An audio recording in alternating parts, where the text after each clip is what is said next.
इधर ईरान के समर्थन में अमेरिका और इजरायल के खिलाफ जंग में उतरे लेबनान के चरमपंथी संगठन हिजबुल्लाह के ताबड़तोड़ हमलों के बाद इजरायल ने भी उसके ठिकानों पर बारूद की बारिश कर दी। इजरायल की सेना ने दावा किया कि उसने एयर स्ट्राइक कर लेबनान की राजधानी बेरूत में मौजूद हिजबुल्लाह के मुख्यालय और उसके खुफिया विभाग को तबाह कर दिया।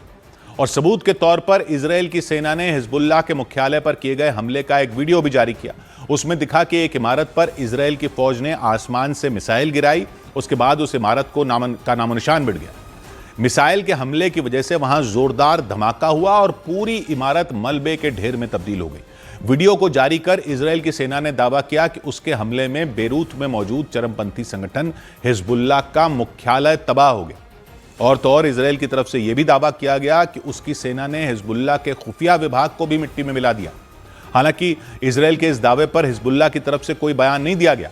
हिजबुल्लाह लेबनान का वही चरमपंथी संगठन है जिसने जंग में ईरान का समर्थन किया और ईरान के समर्थन से ही वो बना हुआ है और सुपर पावर अमेरिका और उसके सहयोगी इजरायल से वो भिड़ गया और ये ऐलान किया कि वो अमेरिका और इजरायल से ईरान के supreme leader Ayatollah Ali Khamenei की मौत का बदला लेकर रहेगा।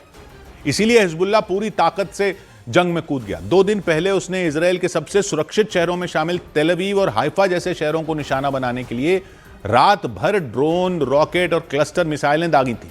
हालांकि इजरायल ने दावा किया कि उसके एयर डिफेंस सिस्टम ने हिजबुल्लाह की एक-एक मिसाइल को हवा में चुन-चुन कर ढेर कर दिया। इजरायल के मुताबिक हिजबुल्लाह की तरफ से दागी गई एक भी मिसाइल उसकी जमीन पर नहीं गिरी। हिजबुल्लाह के हमले के बाद इजरायल ने उसके ठिकानों को तबाह करने के लिए हवाई हमले शुरू कर दिए। इजरायल की सेना के मुताबिक उसके हमले में हिजबुल्लाह के कई ठिकाने तबाह कर दिए गए और उसके 50 से ज्यादा लड़ाकों को मार गिराया गया। लेकिन ईरान के साथ जंग लड़ रही इजरायल की सेना की परेशानी यह है कि हिजबुल्लाह ठीक उसके बगल में बैठा हुआ है। ऐसा इसलिए क्योंकि हिजबुल्लाह लेबनान का चरमपंथी संगठन है और लेबनान इजरायल का पड़ोसी देश है। इजरायल के उत्तर में मौजूद लेबनान उसके साथ करीब 120 किलोमीटर की सीमा साझा करता है। इसी वजह से लेबनान में बैठा हिजबुल्लाह इजरायल के लिए चुनौती बना हुआ है। हालांकि हिजबुल्लाह के हमले के बाद इजरायल ने उसके ठिकानों को तबाह करने के लिए अपनी ताकत झोंक दी। लेबनान की राजधानी बेरूत के साथ साथ उसके कई शहरों पर इजरायली मिसाइलों ने तबाही मचा दी। लेबनान के ज़ाले शहर के पास सड़क से गुजर रही एक कार को निशाना बनाया गया। दावा किया गया कि कार पर रॉकेट से हमला हुआ और उसके बाद वो कार सड़क किनारे रखे कूड़ेदान से जा टकराई। फिर थोड़ी दूर जाने के बाद उसमें धमाका हो गया।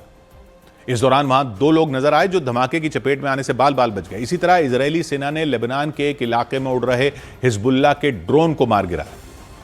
उधर ईरान के सरकारी टीवी चैनल पर वहां के एक मौलवी ने इजरायल के लोगों और अमेरिकी राष्ट्रपति डोनाल्ड ट्रंप का खून बहाने की अपील कर दी। उन्होंने जंग के बीच इन दोनों देशों से बदला लिए जाने की मांग की और उनका यह बयान अमेरिका और इजरायल की धमकियों के बाद सामने आया। आयतुल्लाह अली खामनेई की मौत के बाद ये दोनों देश लगातार ईरान को धमकियां देने में जुटे हैं।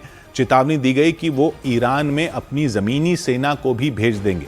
इसी धमकी का जवाब देते हुए ईरान के मौलवी आयतुल्लाह अब्दुल्ला जवादी अमोली ने उन्हें सख्त तेवर दिखाए। ईरान के सरकारी टीवी चैनल पर दिए एक इंटरव्यू में उन्होंने इजरायल के लोगों और ट्रंप का खून बहाने की अपील की। आयतुल्लाह अब्दुल्ला जवादी अमोली की गिनती ईरान के बड़े मौलवियों में की जाती है। वो ईरान के सुप्रीम लीडर का चुनाव करने वाली संस्था असेंबली ऑफ एक्सपर्ट्स के सदस्य भी रह चुके हैं।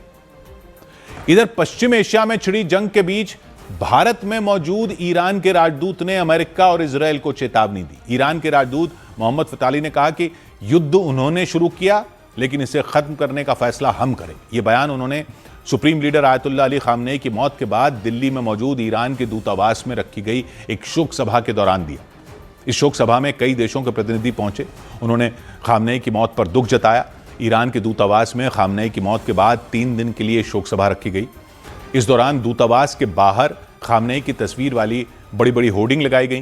पूरे परिसर में जगह जगह उनकी तस्वीर लगी दिखी। काले कपड़े का टेंट लगाया गया। पिलर से लेकर दीवारों पर भी काला कपड़ा टंगा दिखा। इसके अलावा दूतावास में काम करने वाले कर्मचारियों ने भी काले कपड़े ही पहन रखे थे। इस बीच भारत में मौजूद ईरान के राजदूत मोहम्मद फताली ने अमेरिका और इजरायल को चेतावनी दी। We are ready, fully ready and completely ready for the war. This is our stance. Now they started the war and we decided to end of the war, the duration of the war.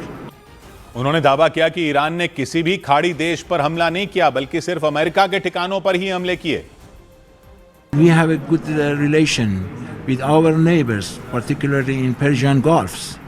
But we announced that we attacked to the bases of United States. उन्होंने खाड़ी देशों से अच्छे संबंध होने का दावा करते हुए ईरान को शांति के पक्ष में बताया, लेकिन जंग के लिए ईरान को पूरी तरह से सक्षम और तैयार भी बताया। इधर ईरान के हवाई हमलों के बीच यूएई में मौजूद भारतीय दूतावास ने वहां रहने वाले भारत के नागरिकों के लिए एडवाइजरी जारी कर दी। यूएई में ईरान के हवाई हमलों के बीच वहां अबू धाबी में भारतीय दूतावास की तरफ से भारत के नागरिकों को सतर्क रहने की अपील की गई। भारतीय दूतावास ने बताया कि यूएई में फंसे लोगों के लिए विशेष उड़ानों का इंतजाम किया गया है। ऐसे में वो लोग उनके जरिए देश लौट सकते हैं। कतर में मौजूद भारतीय दूतावास ने वहां रह रहे भारतीय नागरिकों के लिए एडवाइजरी जारी की। दूतावास ने जानकारी दी कि एयर स्पेस बंद होने की वजह से विमानों की उड़ानें बंद कर दी गईं। दूतावास ने यात्रियों को अपनी यात्रा का समय बदलने की सलाह दी। ईरान की महिला फुटबॉल टीम ने एशियन कप में ऑस्ट्रेलिया के खिलाफ मैच से पहले अपनी सेना को सलामी दी। मैच से पहले राष्ट्रगान के दौरान खिलाड़ियों ने सिर पर हाथ रखकर सैन्य सलामी दी और राष्ट्रगान गाया।